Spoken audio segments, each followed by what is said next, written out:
Okay. Okay.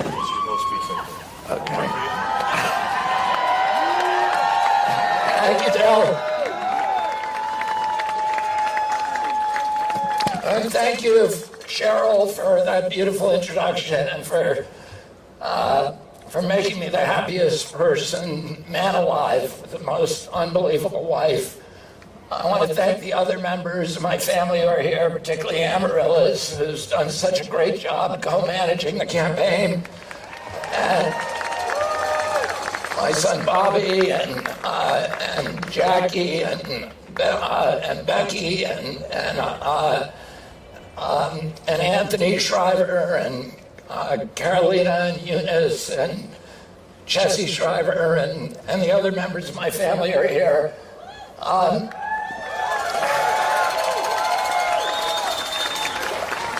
Cheryl is a huge, huge football fan. And the real reason we came to Philadelphia is to watch the Eagles play yesterday.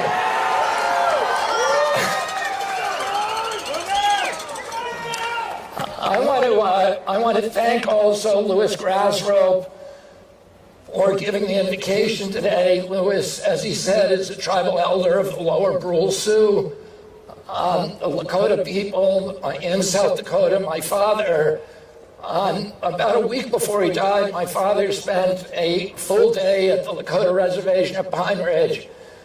There was a crowd of 20,000 people waiting for him in Rapid City. And one of his local aides said to him, "We better get back to Rapid. They've been waiting for hours." And he added that the Indians don't vote. And my father looked at him very sharply and said, "You don't know who your candidate is." And that day he saw an entire family of Sioux living in the burned out hulk of an automobile. And he cried, he wept. It's one of the only times in his lifetime that I heard of him crying. And that word of his tears swept across the reservation. And on Election Day, on June 5th, 1968, the last day of his life, he won the state of South Dakota with the help of the Sioux. And I go back to Pine Ridge as often as I can, and almost every time I go there, the elders share that story with me, and they tell me that it was the highest turnout in the history of the nation, and that my father got nearly 100% of the vote. There were only 3 votes that day that were tallied against him. And the elders always close that story by saying, "We're still looking for those guys." It's a hopeful sign now for our country that we celebrate Indigenous Peoples Day. It shows that we're ready as a nation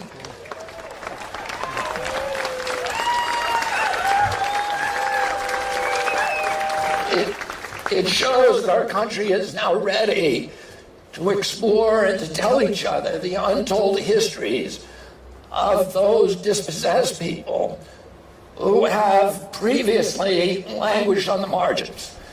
But today, as the corrupt powers have overtaken our government, the ranks of the dispossessed have swelled so that they not only include Indigenous Americans and Black Americans and Hispanic Americans, they include tens of millions of people who live paycheck to paycheck in financial desperation. The dispossessed also include the legions of the chronically ill, of the addicted, the depressed, the 80% of our country that cannot afford a middle-class lifestyle.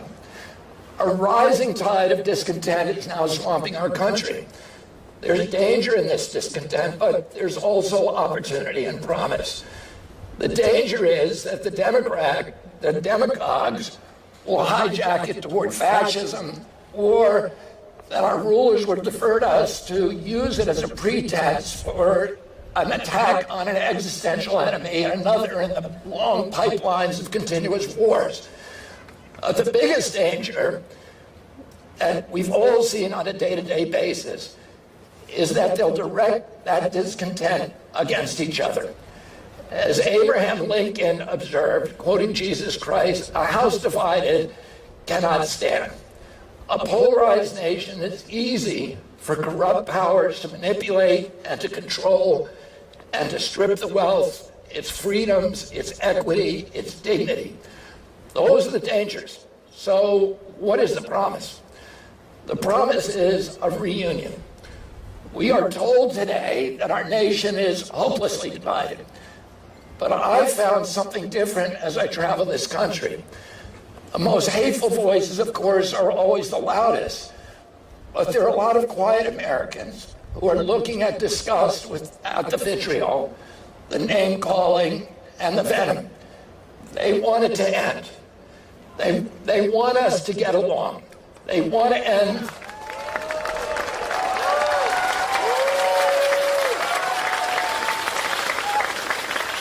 And you know, those loud, hateful controversies obscure these vast areas of agreement. Most of us agree, for example, that we should take care of our veterans. Most of us agree that we should seek peace abroad instead of war.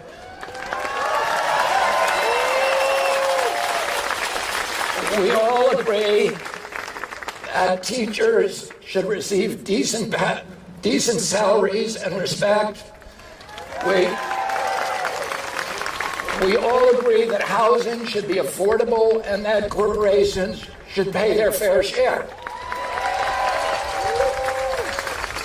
We all agree that we want a clean environment, that we want wholesome communities for our children. And yet these universal yearnings stand alongside a broad agreement that our country has lost its way.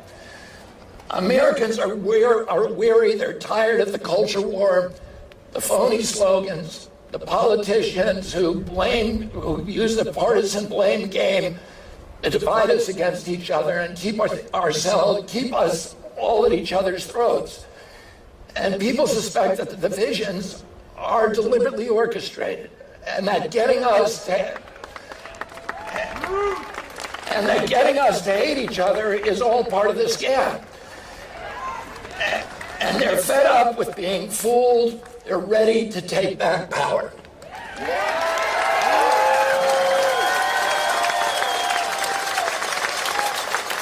There's no other explanation for the enthusiasm I see every day as more and more people flock to this campaign. Sometimes it gives me goosebumps. Their minds may tell them that the situation is hopeless, that the elites are too entrenched, that the corruption is too deep. But their hearts say otherwise. I know that because I meet scores of people every day, even those in the most difficult circumstances, who have not given up on America.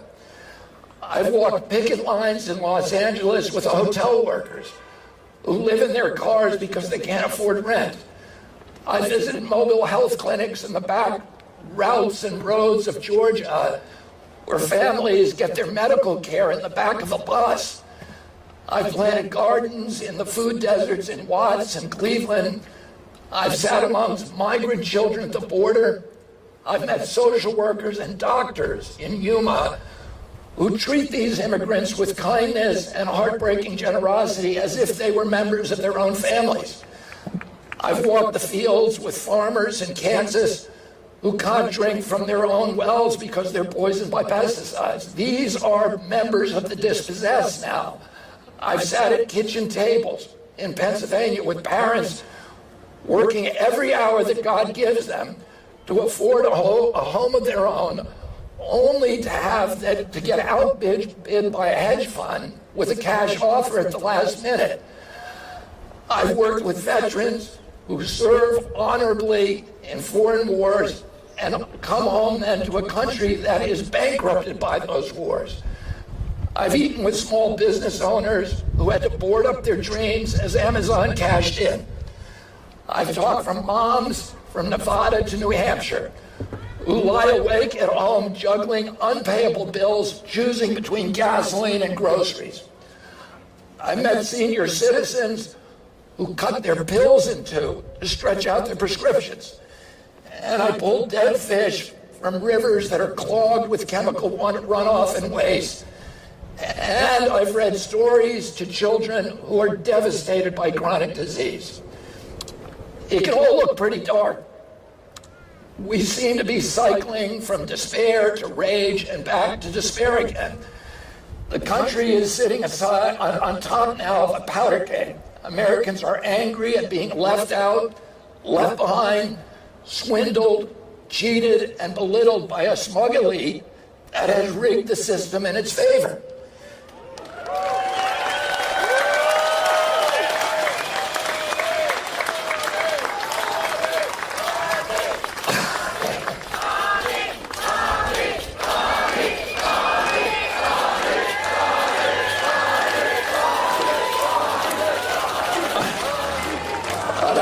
I've seen hope. I've traveled millions of American miles across my career. And to quote Tennyson, I am part of all whom I have met. For 40 years, Americans across the country have fortified me with their courage and their idealism. But this year, I have witnessed an upwelling of optimism that I've never seen before. And optimism isn't the same thing as denial. We have to acknowledge the truth. We do face a decaying infrastructure and record levels of suicide, depression, addiction, chronic disease. We do face an entrenched political corruption and an inequality of wealth not seen in a century.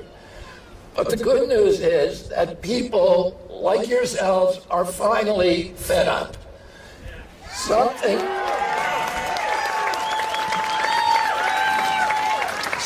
is stirring in us that says it doesn't have to be this way.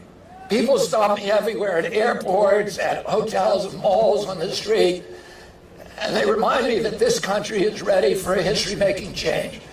They are ready to reclaim their freedom, their independence.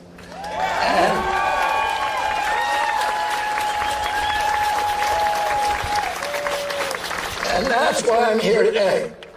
I'm here to declare myself an independent candidate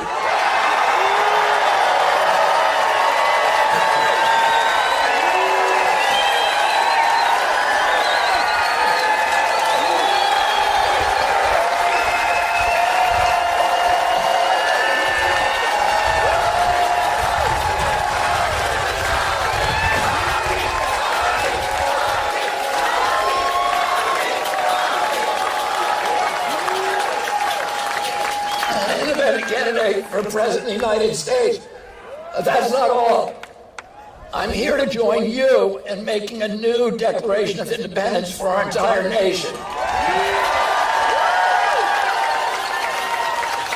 We declare independence from the corporations that have hijacked our government.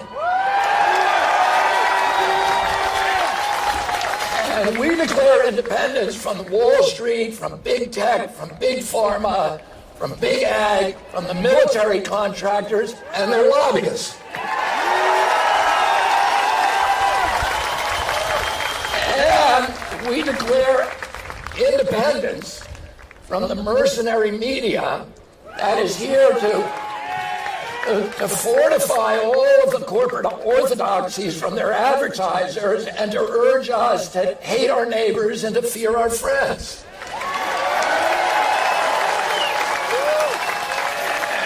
And we declare independence from the cynical elites who betray our hope and who amplify our divisions. And finally, we declare independence from the two political parties.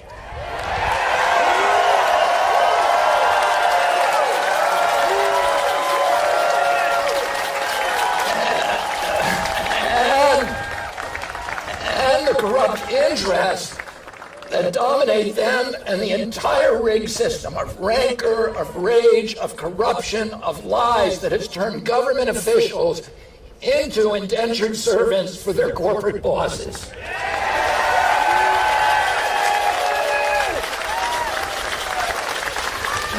We declare independence from these corrupting powers because they are incompatible with the inalienable rights of life, liberty, and the pursuit of happiness that the people who sat in that hallway ratified for us in 1776, 1787. Now we can guard life. How can we guard life when the for-profit corporations have captured the public agencies that are supposed to protect us? How can we enjoy liberty when a surveillance state seeks to hide the truth and to quash dissent? And how can we pursue happiness when debt and low wages imprison so many of our nation's families?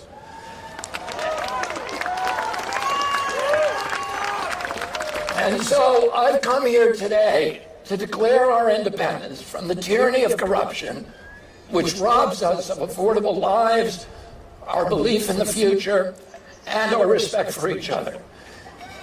But to do that, I must first declare my own independence. Independence from the Democratic Party,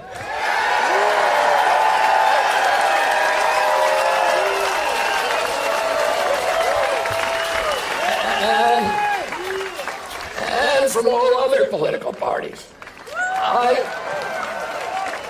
I haven't made this decision lightly.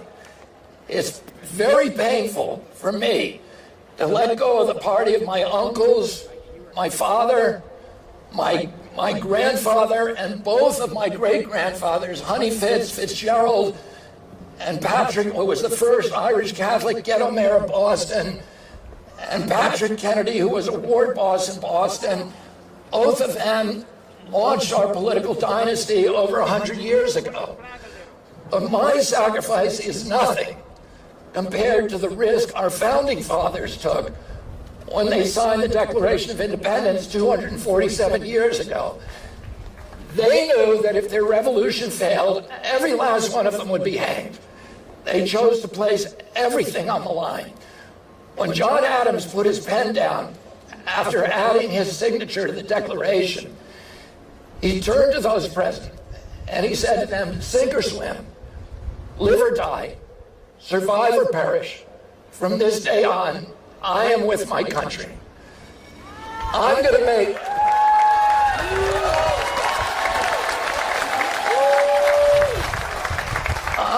make that same pledge to you today, so that I can stand before you, as every leader should stand before you, free of partisan allegiance, free from the backroom deals, servant only to my conscience, to my Creator, and to you.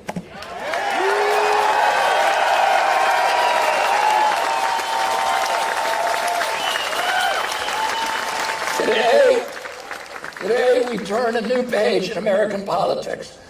There have been independent candidates in this country before, but this time it's going to be different. Because this time, the independent is going to win.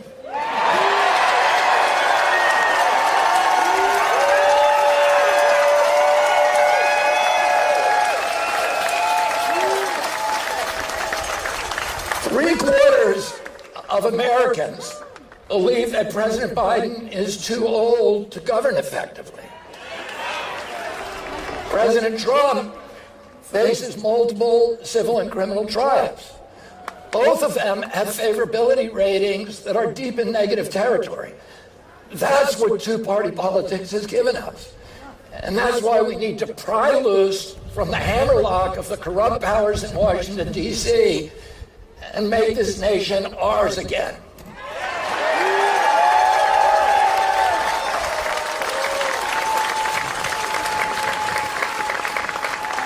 But there's a sacrifice that everyone, including myself, have to make if we're going to reunite America.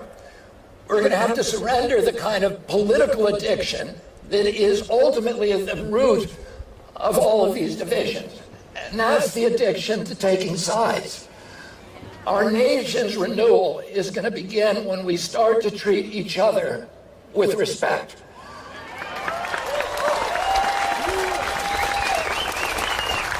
Only then will we be able to step outside our tired, stuck debates. We can ask the questions then that nobody thought to ask.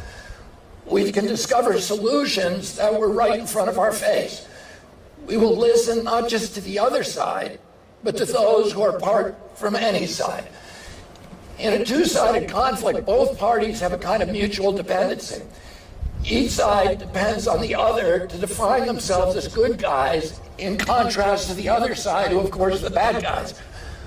Well, if you're a team good, then you'll do anything, no matter how unscrupulous, to defeat team evil.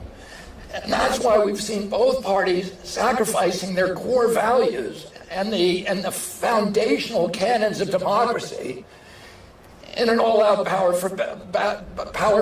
an all-out struggle for power. In a war against evil, any means justifies the end. The result is that we ourselves become evil if we participate in that battle. The child who is obsessed with hating a parent becomes that parent. As I've surrendered my attachment to taking sides over the past 6 months, I've been able to listen with new ears to people with whom I disagree and to see solutions that would otherwise have been invisible. I'll give you an example. 6 months ago, I thought that an open border was a humanitarian policy, and that if you were for sealing the border, it meant that you were probably a xenophobe and maybe a racist. I was wrong. How did I learn I was wrong? It wasn't just that I listened. It wasn't just that I listened to the other side. It was when I actually visited the border and listened to people who weren't on either side.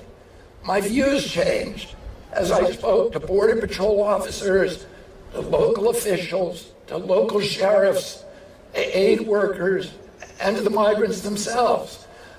I saw that no one party has a monopoly on wisdom, and none of the simplistic narratives actually contain the whole truth. My promise to you as president is that I'm going to do this on every issue. I'm going to listen to the stakeholders.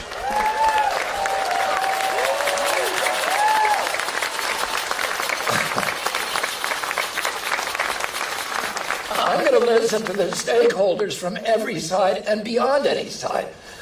I'm going to uphold my moral convictions, of course, absolutely, but I'll hold my own opinions lightly.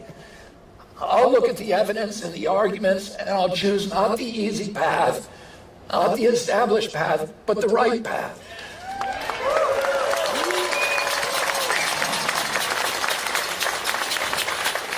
In making an independent run for president, I take inspiration from the one other president who did not have a political party, and that president was George Washington. And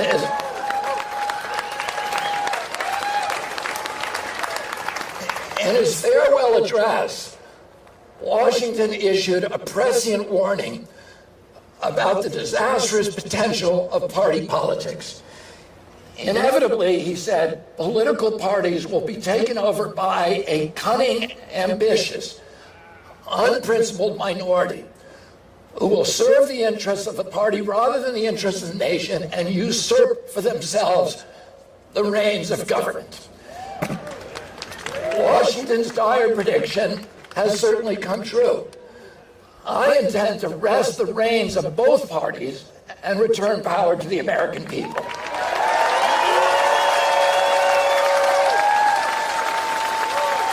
Now you know, you've all heard the pundits who say, who have been lamenting, how do we get young people to engage again in politics? I see so many young people who have now inflamed with my campaign. And the answer to that question is that that's the wrong question to ask. The problem I found is not the young people. The problem is what my generation, the old people, have done to politics. The millennials and Gen Z are repelled by the toxicity, the pettiness, and more than anything else by the dishonesty. They want authenticity. Oh no, the problem is the politics. I'm committed to inaugurating a politics that is worthy of their engagement. I want to share with you a hopeful sign.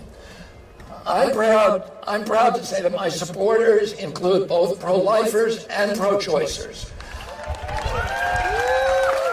They include climate activists and climate skeptics. They include vaccinated and unvaccinated. They include people who for years have been on both sides of the culture war. Why? Because more and more Americans are beginning to understand that for the good of our country, one cannot insist on getting one's way on every issue. They understand that people can disagree and still respect each other.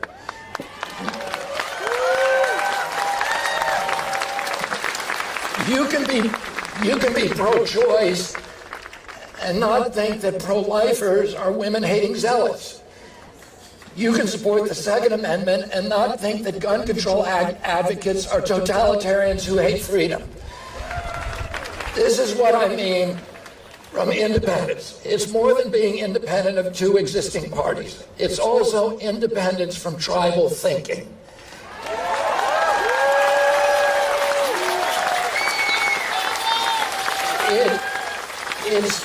It's freedom from the reflex of having to take sides. Instead of asking people, which side are you on? I'm going to ask people, what do you care about?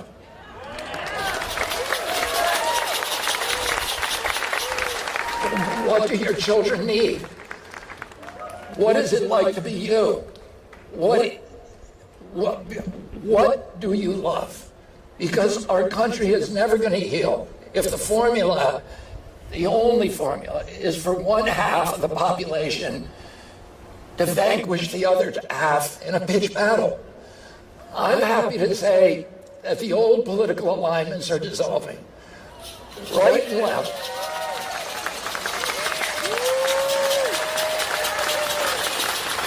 The right and the left have become all mixed up anyhow. It used to be the Democratic Party opposed censorship. It was the Democratic Party that wanted to rein in the military and the CIA.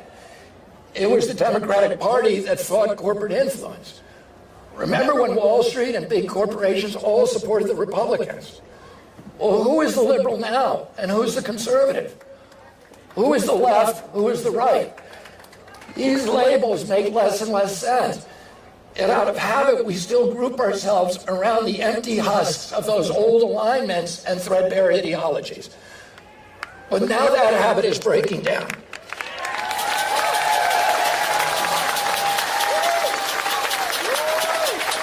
That's why half the electorate no longer identifies with any political party. And 63% of Americans want an independent to run for president. Of course, the outer structures of the party still dominate the political landscape, but they're hollowed out from within like a building full with termites. What kind of new political structures might emerge from those ruins? What is politics going to look like when it's no longer us versus them? American democracy should be more than just picking between two candidates anointed by shadowy institutions.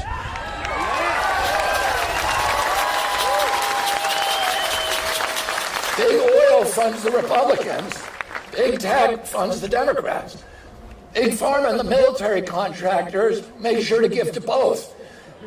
Instead of two parties, we have this kind of uniparty, a two-headed monster that's constantly bickering with itself as it leads us all over a cliff. And at the bottom of that cliff is the destruction of our country. Neither party has offered any kind of meaningful resistance to the endless wars that have sucked dry our wealth and slaughtered our youth. Neither has done anything to reverse the erosion of the American middle class. Both of them are powerless to rein in our exploding deficits. They have contributed equally to the corporate giveaways, to the corruption in Washington, and to the erection of a surveillance state. Yeah, there are good and honest people within both parties, even in their leadership, but the system itself is hopelessly corrupt. Now let me tell you what an independent presidency will look like. Because I'm independent of the military contractors, I'll be able to pursue a foreign policy that puts peace and diplomacy first.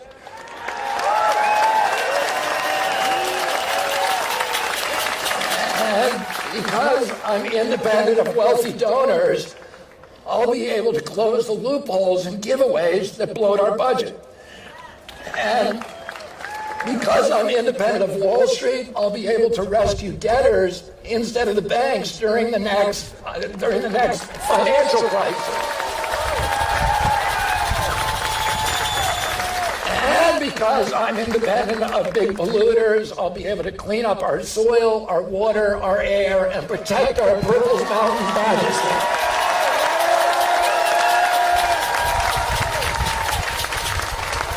And because I'm independent of corporations, I'll be able to unravel the corporate capture of our regulatory agencies.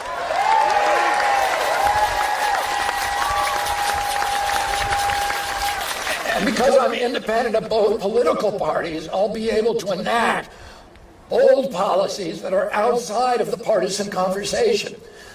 Let me be clear, though. Being independent of the two political parties does not mean making them my enemy. Dogmatic opposition is just as much a form of dependency as dogmatic loyalty. As president, I'm going to work with officials from both parties who want to join me in serving our nation rather than exploiting and searching for partisan political advantage. Every president enters office promising to unite the nation and to work with people from the other party across the aisle. None of them ever does it. They can't. They're already chosen a side. Well, I'm not going to have that problem. I'm going to build coalitions from both sides of the aisle. What that means is that members of Congress will start working together across party lines in ways that we've barely seen for a generation. My uncle, Senator Edward Kennedy, my Uncle Teddy, has his name on more pieces of legislation than any senator in the United States history. He did that, he accomplished that because of his capacity to reach across the aisle. When during weekends at Cape Cod, my uncle would bring home people who were his political rivals, who were Orrin Hatch, John Kasich, Harry Byrd, people who were terrible, for example, on my issue, the environment. I looked at those people and I saw Darth Vader. And I would say to Teddy, why are you making these friendships? And he said, because I have a lot of common ground with them. They know the difficulties of living like a politician. And he always said to me, as much as I love our country, they love our country the same. We all believe in our country. We need to be able to talk to each other. And that allowed him to become the most productive senator in United States history. I want to do the same thing with my presidency.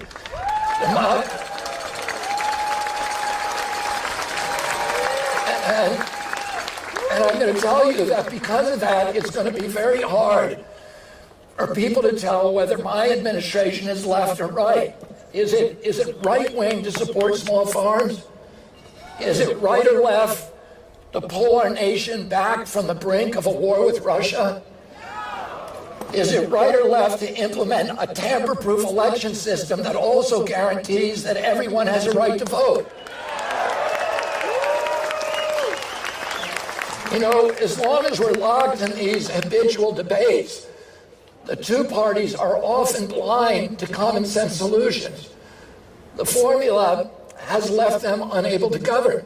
practically every year we do what we did 2 weeks ago or a week ago, which is to come this far from defaulting on a government shutdown. And that's just the most obvious example of the paralysis of the two-party system. The system runs on inertia, year after year, decade after decade. It's like a runaway bus filled with teenagers fighting about who should take the wheel, and they ultimately learn that whoever the driver is, they're all obeying a GPS with a program that's written by lobbyists and corrupt corporate insiders. So I'm not going to just take the wheel. I'm going to reboot the GPS.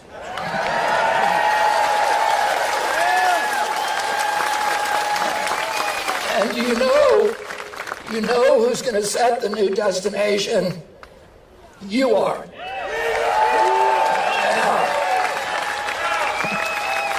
Because as I've traveled this country, I've listened to you, and I know what your hopes are for the future, and I know your idealism. And together we're going to set the GPS toward the promised land, the promise that Jonathan Winthrop gave us, the great Puritan leader in 1630, when he stood on the deck of the sloop Arbella and said and pointed to the verdant landscapes that no European had ever seen. And he said, we're going to build here a promised land, a city on a hill, a lamp to all the other nations in the world, an exemplary nation. And we came close to fulfilling that destiny in the years after World War II. You know, when the king and queen look over the balustrades of their castle and they see all of their subjects fighting each other, they go back to the banquet room and they pop champagne corks, as they know as long as we're all feuding with each other, then nobody's coming over the castle walls. So this hatred we have for each other is orchestrated. And what my job is during this campaign and then during my presidency is to unify Americans. And then we're all going to go over the castle wall together.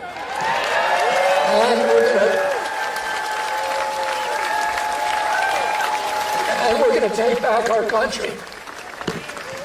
You know, Moses, during the end of his life, he had brought the Jewish people from slavery in Egypt across the Red Sea, promising them they would get to a promised land. But 40 years later, he was 120 years old, and they had not found the promised land. And the Jewish people were angry at him, and they said to him, why did you bring us out of Egypt? We were better off in Egypt. He went to God, Moses went to God and said they're going to stone me. And God took him up to the top of the mountain, and he let him look over the river Jordan. And he showed him the land of Canaan, the promised land. And he said, you can't lead them there. They need to get there on their own, but you brought them up to the edge. But the people need to get there on their own. And he warned them, they can't waver from left or the right. They have to go forward. Martin Luther King, the night before he died, recalled that without mentioning the story. But he said to the people, I've been to the mountaintop. I've seen the promised land. I know what it looks like. And I may not get there with you, but you're going to get there. But you have to get there yourselves. The people have to decide to take back the power in this country.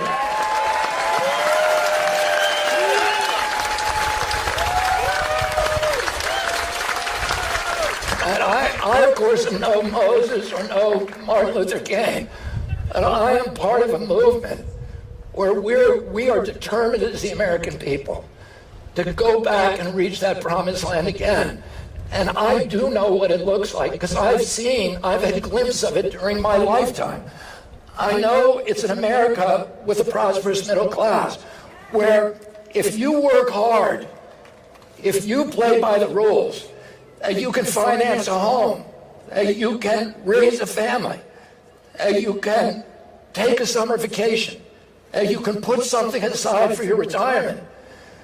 I know that it's a place where we don't have to choose between economic prosperity and environmental protection. I know it's a place where our children will have the same opportunities for dignity and enrichment and prosperity and good health as the communities that our parents gave us. I know it's a place where every American enjoys the right to vote and everybody has absolute faith that our electoral system has integrity and it's the best in the world. I know it's a place with incorruptible regulatory agencies. When I was a kid, the FDA, the CIA, or the FDA, the EPA, the NIH, were the gold standard regulatory agencies in the world. The other nations in Europe and Latin America based their regulations on what our regulatory agencies said. They were absolutely incorruptible. They were gold standard science. I know that that promised land is a place which is a bastion for the rights that are enshrined in our Constitution. And I know that that promised land is a place where America is a moral authority around the world, that people look to us for leadership, that it's a place that promotes peace instead of war. And I know that America is possible when we declare independence from the deadlocked party establishment.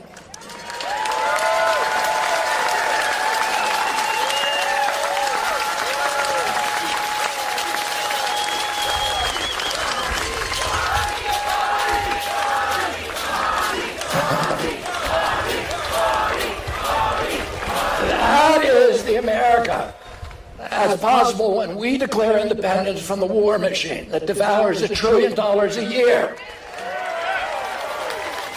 That's the America that is only possible when we stop fighting each other and go over the fortress wall.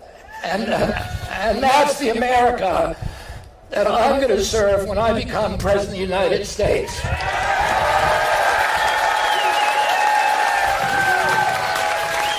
Now,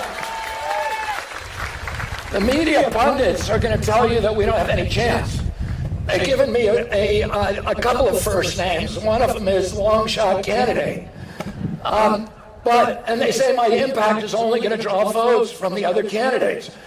The Democrats are frightened that I'm going to spoil the election for President Biden.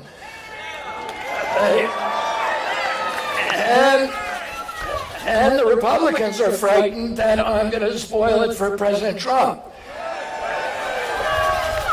The truth is, they're both right.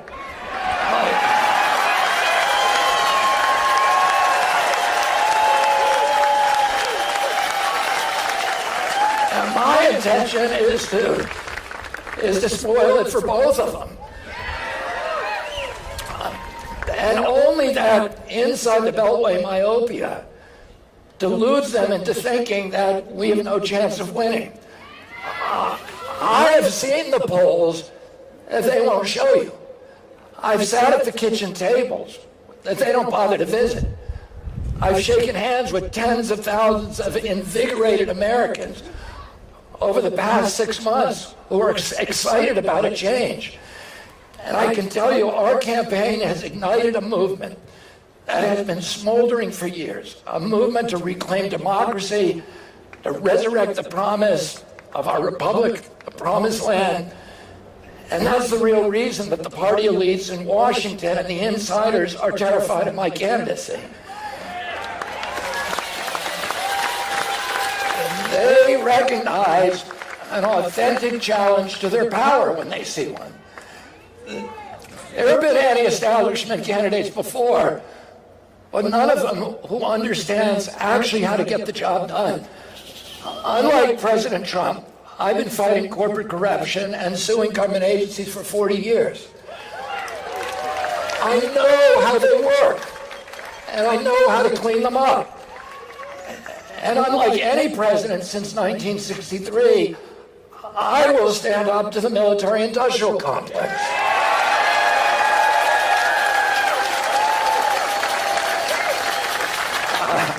I will cash in the peace dividend.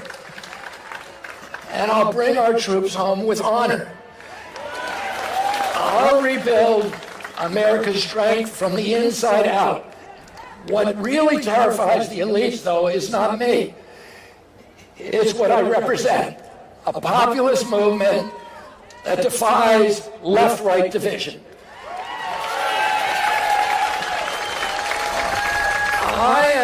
I am merely the bowsprit of a ship that is going to cut through the armadas of corruption, of secrecy, of lies.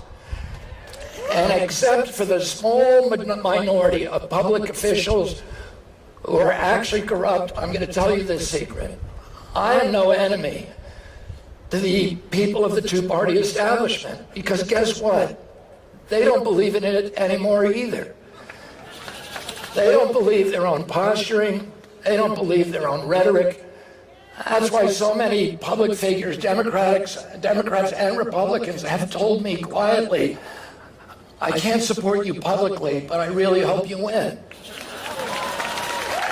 And they too want liberation from the system that has captured them. And isn't that ultimately what we all want? Liberation from a system that robs us of our wealth, our health, our hope, our patriotism, our ideals, our freedoms, and ultimately our sense of ourselves as a good and capable people. Is that kind of freedom possible?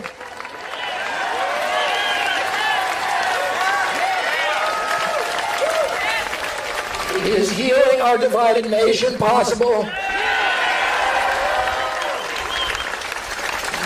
If we wait for someone else to liberate us and unite us, no, then it's not possible. It becomes possible when we decide to take action ourselves. People ask me, can you win? And I want to turn that question back on you. Will our movement win?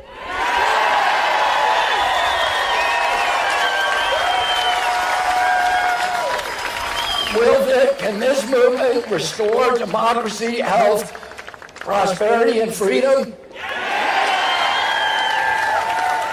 I'm not asking you to make a prediction. I'm asking you to make a choice. It's going to happen if you choose for it to happen. Democracy doesn't come about as a gift from oppressive elites and authorities when they finally relent. Democracy comes when people choose to exercise their power. And so I'm asking you today to join me in exercising the sovereign choice of a democratic people. Are we ready to win?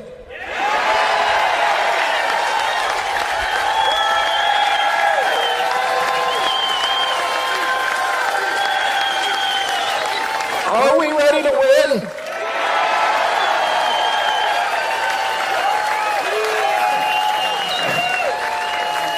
And that's what a new Declaration of Independence sounds like. Remember this moment. We have a year and 1 month until the election. Let's go take back our country. God bless you, and God bless the United States of America. Thank you, baby. Dennis wants us to do a hand up. Yeah. Oh, hey.